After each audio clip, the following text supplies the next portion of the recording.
हर हर महादेव। उत्तर प्रदेश के मुख्यमंत्री श्रीमान योगी आदित्यनाथ जी, मंच पर विराजमान यूपी सरकार के अन्य मंत्रीगण, जनप्रतिनिधिगण, इस कार्यक्रम में मौजूद देश के खेल जगत से जुड़े सभी वरिष्ठ महानुभाव और मेरे प्यारे काशी के परिवारजनों,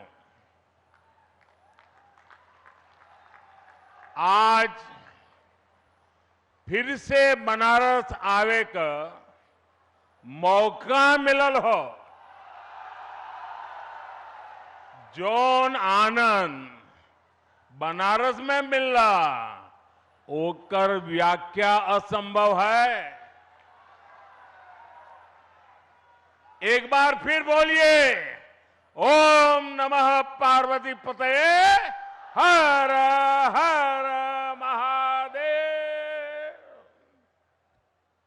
आज मैं एक ऐसे दिन काशी आया हूं जब चंद्रमा के शिव शक्ति पॉइंट तक पहुंचने का भारत का 1 महीना पूरा हो रहा है। शिव शक्ति यानी वो स्थान जहां बीते महीने की 23 तारीख को हमारा चंद्रयान लैंड हुआ था। एक शिव शक्ति का स्थान चंद्रमा पर है, दूसरा शिव शक्ति का स्थान ये मेरी काशी में है। आज शिव शक्ति के स्थान से शिव शक्ति के उस स्थान पर भारत की विजय की मैं फिर से बधाई देता हूं। मेरे परिवारजनों, जिस स्थान पर हम सब इकट्ठा हुए हैं वह एक पावन स्थल जैसा है। यह स्थान माता विंध्यवासिनी के धाम और काशी नगरी को जोड़ने वाले रास्ते का एक पड़ाव है। यहां से कुछ दूर पर भारतीय लोकतंत्र के प्रखर पुरुष और पूर्व केंद्रीय मंत्री राजनारायण जी का गांव मोतीकोट है। मैं इस धरती से आदरणीय राजनारायण जी और उनकी जन्मभूमि को सर झुका करके प्रणाम करता हूं। मेरे प्यारे परिवारजनों, काशी में आज एक इंटरनेशनल क्रिकेट स्टेडियम की आधारशिला रखी गई है। ये स्टेडियम न सिर्फ वाराणसी बल्कि पूर्वांचल के युवाओं के लिए एक वरदान जैसा होगा। ये स्टेडियम जब बनकर तैयार हो जाएगा तो इसमें एक साथ 30,000 से ज्यादा लोग बैठ करके मैच देख पाएंगे। और मैं जानता हूं, जब से इस स्टेडियम की तस्वीरें बाहर आई हैं, हर काशीवासी गदगद हो गया है। महादेव की नगरी में ये स्टेडियम, उसकी डिजाइन स्वयं महादेव को ही समर्पित है। इसमें क्रिकेट के एक से बढ़कर एक मैच हो गए। इसमें आसपास के युवा खिलाड़ियों को अंतर्राष्ट्रीय स्तर के स्टेडियम में ट्रेनिंग का मौका मिलेगा और इसका बहुत बड़ा लाभ मेरी काशी को होगा। मेरे परिवारजनों, आज क्रिकेट के जरिए दुनिया भारत से जुड़ रही है। दुनिया के नए नए देश क्रिकेट खेलने के लिए आगे आ रहे हैं। जाहिर है, आने वाले दिनों में क्रिकेट मैचों की संख्या भी बढ़ने जा रही है और जब क्रिकेट मैच बढ़ेंगे तो नए नए स्टेडियम भी जरूरत पड़ने वाली है। बनारस का ये इंटरनेशनल क्रिकेट स्टेडियम इस डिमांड को पूरा करेगा। पूरे पूर्वांचल का चमकता हुआ ये सितारा बनने वाला है। यूपी का ये पहला स्टेडियम होगा जिसके निर्माण में बीसीसीआई का भी बहुत सहयोग होगा। मैं बीसीसीआई के पदाधिकारियों का, काशी का एमपी होने के नाते, यहां का सांसद होने के नाते मैं आप सबका हृदय से आभार व्यक्त करता हूं। मेरे परिवारजनों, जब खेल का इंफ्रास्ट्रक्चर बनता है, इतना बड़ा स्टेडियम बनता है, तो सिर्फ खेल ही नहीं, स्थानीय अर्थव्यवस्था पर भी उसका सकारात्मक असर होता है। जब स्पोर्ट्स के ऐसे बड़े सेंटर बनेंगे तो उसमें बड़े स्पोर्ट्स आयोजन होंगे। जब बड़े आयोजन होंगे तो बड़ी तादाद में दर्शक और खिलाड़ी आएंगे।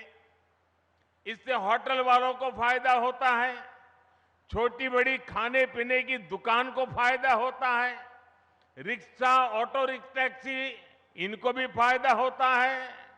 हमारे नाव चलाने वालों को तो दो दो हाथ में लड्डू हो जाता है। इतने बड़े स्टेडियम की वजह से स्पोर्ट्स कोचिंग के नए सेंटर खुलते हैं। स्पोर्ट्स मैनेजमेंट सिखाने के लिए नए अवसर बनते हैं। हमारे बनारस के युवा नए खेल स्टार्टअप के बारे में सोच सकते हैं।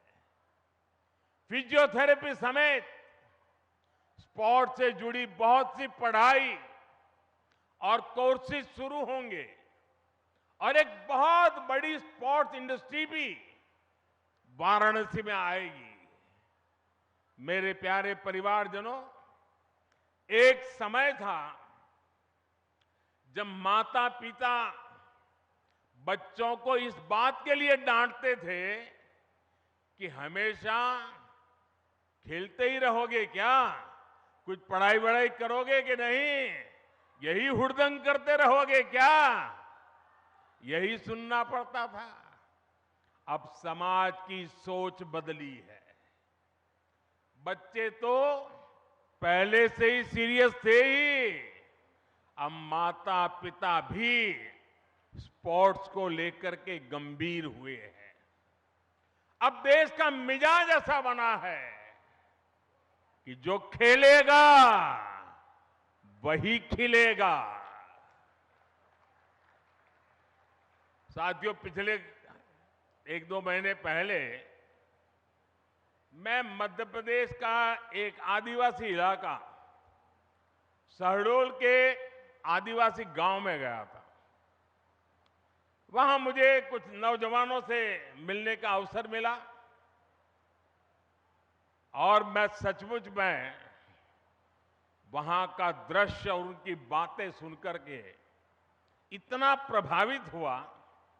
उन युवकों ने मुझे कहा कि ये तो हमारा मिनी ब्राजील है।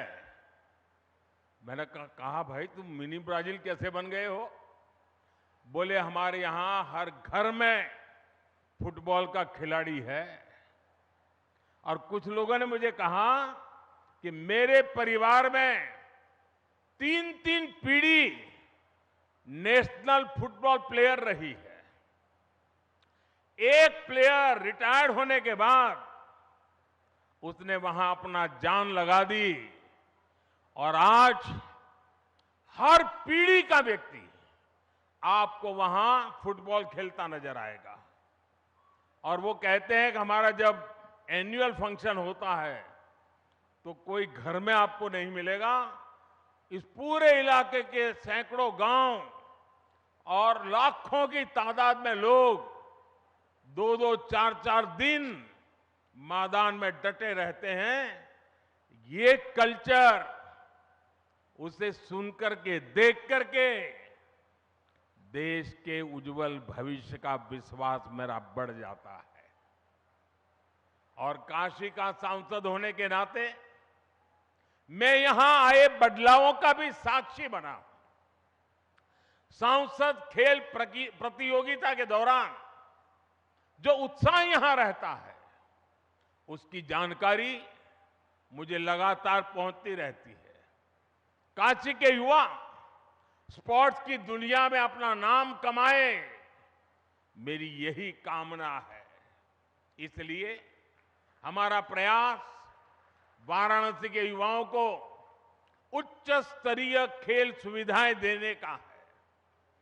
इसी सोच के साथ इस नए स्टेडियम के साथ ही सीगरा स्टेडियम पर भी करीब 400 करोड़ रुपए खर्च किए जा रहे हैं। सीगरा स्टेडियम में 50 से अधिक खेलों के लिए जरूरी सुविधाएं विकसित की जा रही है। और इसकी एक और खास बात है, ये देश का पहला बहुस्तरीय स्पोर्ट्स कॉम्प्लेक्स होगा जो दिव्यांगजनों को ध्यान में रखकर बनाया जा रहा है। इसे भी बहुत जल्द ही काशी वासियों को समर्पित किया जाएगा।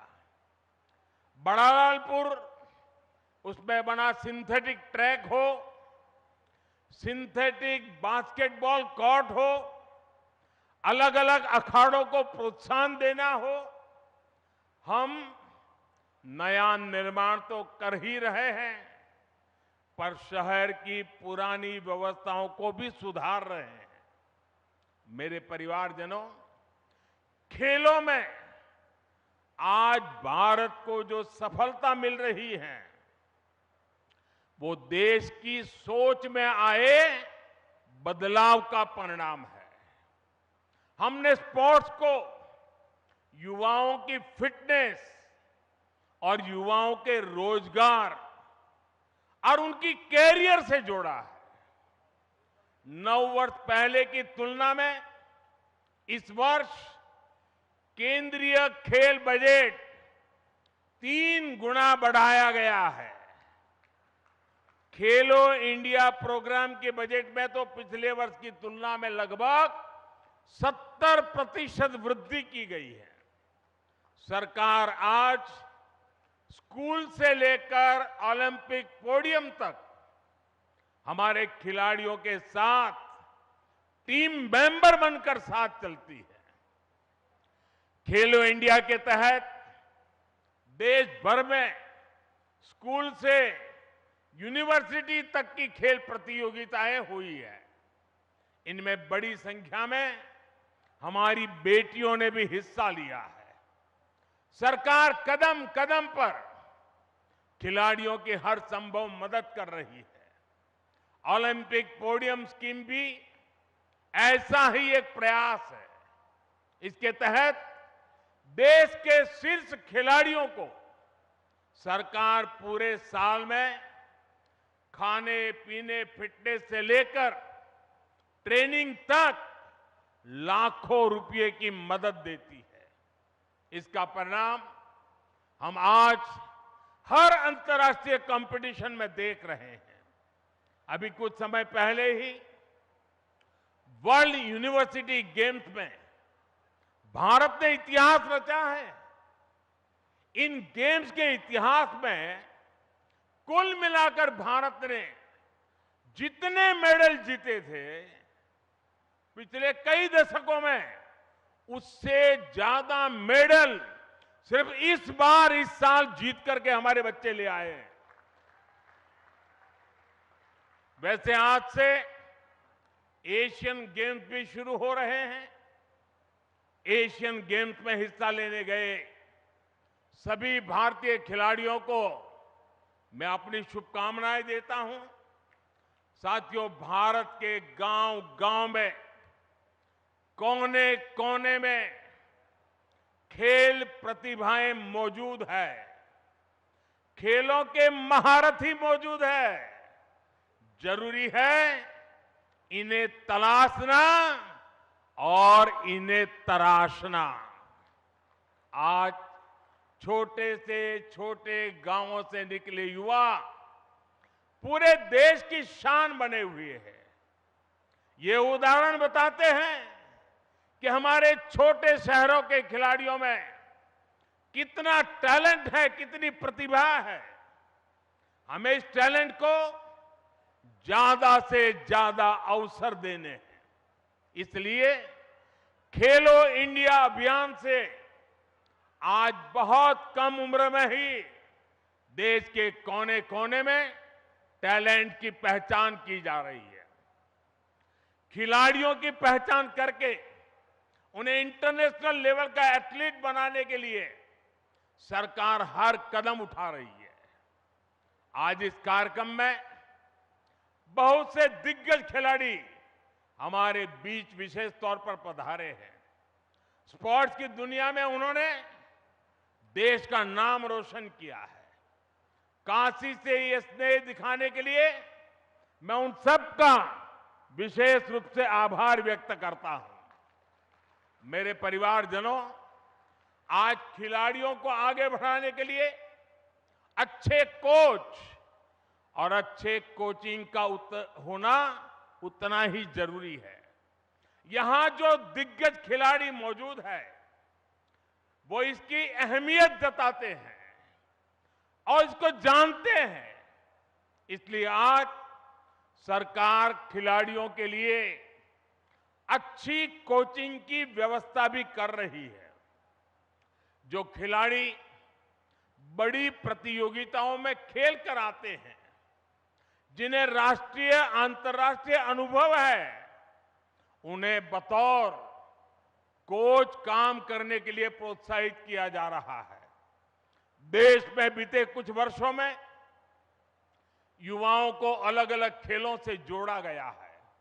साथियों, सरकार गांव-गांव में जो आधुनिक खेल के इंफ्रास्ट्रक्चर का निर्माण कर रही है, उससे गांव के छोटे कस्बों के खिलाड़ियों को भी नए मौके मिलेंगे।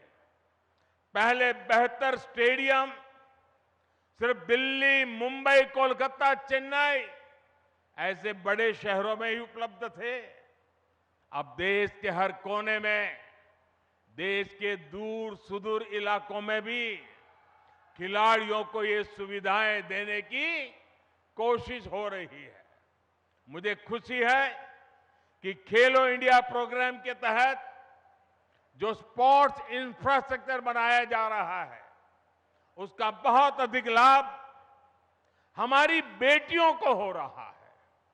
अब बेटियों को खेलने के लिए, ट्रेनिंग के लिए घर से ज्यादा दूर जाने की मजबूरी कम हो रही है। साथियों, नई नेशनल एजुकेशन पॉलिसी में खेल को उसी कैटेगरी में रखा गया है जैसे साइंस, कॉमर्स या दूसरी पढ़ाई हो। पहले खेल को सिर्फ एक एक्स्ट्रा एक्टिविटी माना जाता था, लेकिन अब ऐसा नहीं है। अब स्पोर्ट्स को स्कूलों में बाकायदा एक विषय की तरह पढ़ाए जाना तय हुआ है। ये हमारी सरकार है जिसने देश की पहली नेशनल स्पोर्ट्स यूनिवर्सिटी मणिपुर में स्थापित की है। यूपी में भी स्पोर्ट्स फैसिलिटी पर हजारों करोड़ रुपए खर्च किए जा रहे हैं। गोरखपुर के स्पोर्ट्स कॉलेज के विस्तार से लेकर मेरठ में मेजर ध्यानचंद खेल यूनिवर्सिटी बनाने तक हमारे खिलाड़ियों के लिए नए स्पोर्ट्स सेंटर बनाए जा रहे हैं। साथियों, देश के विकास के लिए खेल सुविधाओं का विस्तार बहुत आवश्यक है।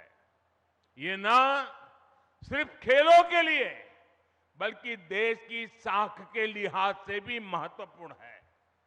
हम में से कई लोग दुनिया के कई शहरों को सिर्फ इसलिए जानते हैं क्योंकि वहां पर बड़े अंतर्राष्ट्रीय खेलों का आयोजन हुआ। हमें भारत में भी ऐसे सेंटर बनाने होंगे जहां ऐसे अंतर्राष्ट्रीय खेल आयोजन किए जा सके। यह स्टेडियम जिसकी आधारशिला आज रखी गई है, खेलों के प्रति हमारे इसी संकल्प का साक्षी बनेगा। ये स्टेडियम बस ईंट और कंक्रीट से बना हुआ एक मैदान नहीं होगा, बल्कि ये भविष्य के भारत का एक भव्य प्रतीक बनेगा। मैं खुद को भाग्यशाली मानता हूं कि हर विकास कार्य के लिए मेरी काशी अपना आशीर्वाद लिए मेरे साथ खड़ी रहती है। आप लोगों के बिना काशी में कोई भी कार्य सिद्ध नहीं हो सकता है। आपके आशीर्वाद से हम काशी के कायाकल्प के लिए इसी तरह विकास के नए अध्याय लिखते रहेंगे। एक बार फिर काशी के लोगों को, पूरे पूर्वांचल को क्रिकेट स्टेडियम के शिलान्यास की मैं बहुत बहुत बधाई देता हूं। हर हर महादेव। धन्यवाद।